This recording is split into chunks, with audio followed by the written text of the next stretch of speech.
Attention car l'affaire Julián Álvarez vient de prendre un tournant très important.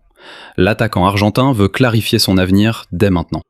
Les informations dont nous disposons indiquent que l'Atlético de Madrid refuse une rencontre en face-à-face à l'Argentin Julián Álvarez. Dans ce sens, les dirigeants de l'Atlético de Madrid ne veulent pas s'asseoir pour discuter avec le joueur et souhaitent qu'il revienne après ses vacances à partir du 10 août. Julián veut venir tout de suite, mais la réponse de l'Atlético de Madrid a été non. Ils ne veulent pas d'une réunion préalable, ils ne veulent pas négocier son départ, ils ne veulent pas que Julián parte. Et donc, il semble que tout soit complètement bloqué. C'est la date, le 10 août, la date prévue pour que Julián rejoigne l'équipe plus tôt. Il ne veut même pas le voir, il veut qu'il se repose et qu'ensuite il récupère pour être au service de Diego Pablo Simeone. Le Barça, en voyant les mouvements, à l'écran d'écho, a dit la chose suivante. Le Barça doit faire son travail. Le Barça ne peut pas rester à attendre éternellement un joueur, surtout lorsque son club refuse totalement de négocier. Le Barça a envoyé une offre de 100 millions d'euros, et pour l'instant, comme vous le savez, du côté des rouges et blancs, tout a été négatif. Tout a été un refus total. Ils refusent que leur joueur quitte l'entité rouge et blanche. Je ne vais pas encore révéler le nom du joueur que le Barça a en vue pour parvenir à un accord, voyant que Julián est en train de leur échapper, voyant que le temps presse. Le Barça a déjà une offre importante pour un joueur de la Première Ligue dont je vais te parler à la fin de cette vidéo. Parce qu'il faut d'abord comprendre ce qui se passe réellement avec Julián. Quelles sont les possibilités qui existent encore avant le 10 août pour qu'il puisse devenir joueur du Barça, s'il reste encore une option. Et ensuite, je vais vous présenter cet attaquant dont je viens de vous parler. Cet attaquant surprise, déjà évoqué, évolue en Première Ligue, sort d'une saison remarquable, et City s'est aussi renseigné sur lui. Alors restez jusqu'à la fin de la vidéo. Parce qu'aujourd'hui, nous avons beaucoup à analyser avec le dossier Julián Álvarez, le feuilleton de l'été. Commençons d'abord par Julián Álvarez, parce que la position de l'Atlético de Madrid, du moins publiquement, est très ferme. Miguel Ángel Gil-Marín a été absolument catégorique, et l'Atlético de Madrid considère que Julián est un élément fondamental, qu'il fait partie de leur projet, et que leur message a été qu'ils ne veulent pas le vendre. En fait, Gil-Marín est même allé jusqu'à assurer publiquement qu'ils n'accepteront aucune offre, ni de 100, ni de 150, ni de 200 millions d'euros. Plus clair, impossible. Mais ici, nous devons séparer deux choses. Une chose est la position du club, et une autre est celle du footballeur. Parce que lorsqu'un joueur veut avoir une conversation sur son avenir, évidemment, il y a quelque chose à clarifier. Et cela signifie que Julián Álvarez veut quitter le club rojiblanco, et il l'a dit publiquement pendant la Coupe du Monde. Alors, il y a un accord avec le joueur, il meurt d'envie de venir, mais son club refuse parce qu'il a un contrat et veut le garder. Eh bien, il y a une date fixée, c'est le 10 août, comme nous l'avons déjà mentionné au début de cette vidéo. D'ailleurs, je te demande d'exploser le bouton j'aime, de le liker et de le partager, parce que c'est la dernière nouvelle sur l'affaire Julián. Et je veux que les gens comprennent que l'Argentin a demandé, attention, il a demandé se réunir pendant sa période de vacances, c'est-à-dire déjà 7 semaines, pour essayer de parvenir à un accord et quitter l'équipe rouge et blanche. Les parties, évidemment, sont condamnées à s'entendre. Mais à l'heure actuelle, c'est très compliqué parce que la position publique du club a été totale, et absolue pour dire non au Barça. Mais qu'est-ce qui va se passer? C'est-à-dire, Julián va-t-il se mettre en rébellion? Va-t-il refuser d'aller s'entraîner? Va-t-il refuser de jouer? Va-t-il refuser? On le sait pas, c'est là tout le problème. Maintenant, quel rôle, quelle carte, quelle partie va prendre le footballeur argentin? Va-t-il maintenir sa position? Va-t-il parler avec Simeone ou y aura-t-il une surprise? N'oubliez pas que l'Atlético de Madrid appartient à un groupe d'investisseurs. Et évidemment, si sa star, son joueur vedette, déclare, comme il l'a déjà fait publiquement, qu'il veut quitter le club rouge et blanc, nous comprenons que cette relation contractuelle existe, bien sûr, et qu'il faut la respecter.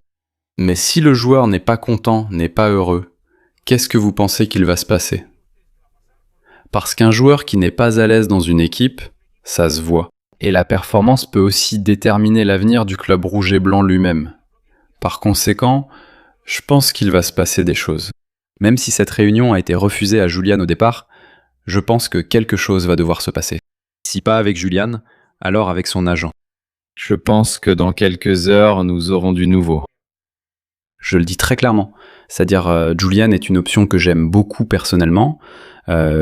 Beaucoup de gens, je crois, ont même perdu l'enthousiasme. Il y a des gens qui ne veulent même plus entendre parler de Julian Alvarez. Mais la réalité, au 28 juillet, c'est que le Barça n'a pas encore abandonné. Mais on te dit la réalité. L'Atlético de Madrid refuse, parce que le Barça est un concurrent, de négocier avec le joueur et d'accepter toute offre du Barça. C'est pourquoi, à ce moment de la vidéo, nous devons parler de ce que Deco prévoit de faire. Parce qu'évidemment, on ne peut pas attendre éternellement un footballeur que son club ne laisse pas partir et qui pourrait finir par jouer au Barça. C'est là qu'entre en jeu la position de Deco, qui est le directeur sportif de notre club. Et évidemment, avec Julian comme grand objectif, voyant que ce n'est pas possible, nous ne pouvons pas bâtir un plan pour Hansi Flick avec ce joueur, parce que nous voyons que le temps s'épuise. Eh bien, Deco travaille sur plusieurs scénarios. Cela ne veut pas dire que Julian ne va pas venir, que ce soit clair. Parce que nous ne fermons pas complètement la porte tant qu'il n'y a pas, tant qu'il n'y a pas une sorte de déclaration de la part de Julian. Mais les amis, Deco travaille déjà pour recruter un joueur qui évolue en première ligue et qui a fait une saison spectaculaire. Et qui est convoité par les meilleures équipes du monde. Imagine qu'il reste une semaine et demie avant le 10 août et qu'on a déjà une nouvelle disant que Julian va rester. D'accord, que Julian accepte son rôle et qu'il reste une saison de plus. Par conséquent, ce serait déjà l'abandon total de cette piste. Eh bien, ce que nous allons te raconter aujourd'hui, c'est que le Barça a, attention, déjà une négociation ouverte. Avec un footballeur que, selon Fabrizio Romano, attention à cela, le Barça explore depuis plusieurs semaines. Le Barça négocie, attention, information de Fabrizio Romano, avec Eli Junior Kroupi. Notez ce nom. Junior Kroupi, joueur de Bournemouth de la Première Ligue, joueur français, très jeune, il a 20 ans, je répète, attaquant de Bournemouth, et l'un des jeunes attaquants les plus intéressants apparus en Première Ligue lors de la dernière saison. On ne parle pas d'un inconnu que le Barça aurait sorti de nulle part. Kroupi avait déjà été meilleur buteur de la Ligue 1 en 2025 avec 22 buts. Attention, en 2e division en France. C'est pour ça qu'il finit par signer à Bournemouth, où il a marqué 13 buts en 35 matchs. Et il y a quelque chose qui correspond parfaitement à ce que nous voyons, à ce que veut Hansi Flick.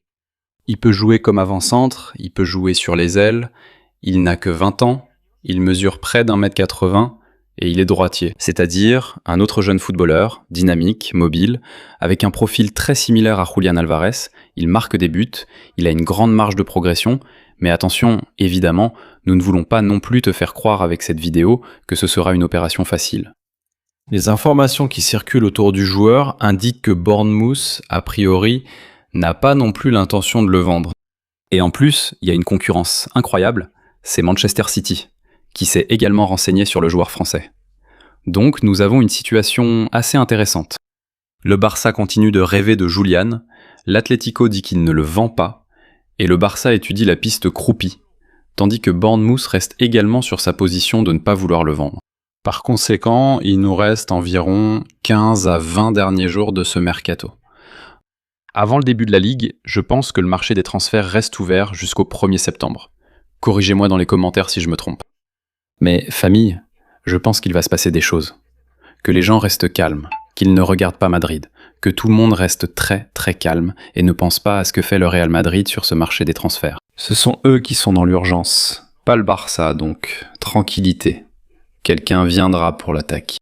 Nous avons déjà Anthony Gordon, nous avons Adeyemi, Rafinha, Damien Jamal. Nous verrons ce qui se passe avec Ferran Torres. Donc, du calme. Le Barça, je te raconte dans cette vidéo, a plusieurs dossiers ouverts. Julian Alvarez, en attente de confirmation. Kroupi, comme joueur dans le viseur, confirmé par le grand Fabrizio Romano. Et par conséquent, je demande du calme, de la tranquillité, et laissons travailler ceux qui savent, à savoir Deco, Joao Laporta et Hansi Flick. Potentiel de progression, beaucoup de cartes intéressantes. Le Barça, oui, il travaille et le marché, comme je le dis, est plus qu'ouvert. Rappelez-vous que le Barça joue vendredi prochain, match contre Birmingham, que nous commenterons en direct ici sur Barça-Œil. Restez attentifs car nous partagerons aussi d'autres infos sur des joueurs. Barça hier, Barça aujourd'hui, Barça toujours. Appuie sur le bouton j'aime et partage cette vidéo.